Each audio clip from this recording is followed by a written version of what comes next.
নাহমাদুহু নুসাল্লি আলা রাসূলিহিল কারীম আম্মা বাদ।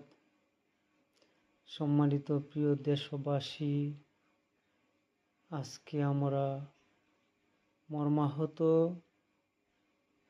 যে আমাদের দেশের ফ্যাসিস্ট, এই স্বৈরাচার, এই মাফিয়া সরকার তার পুলিশ বাহিনী দিয়ে আজকে আমাদের যে সর্বোচ্চ মেধাবী যে স্টুডেন্টগুলো ছিল, আমাদের ভাই আমাদের বোন, সবাইকে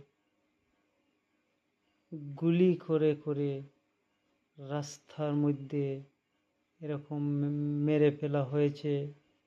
সেটা কোনোভাবেই বরদাস্ত করা যাবে না। আমি বলতে চাই,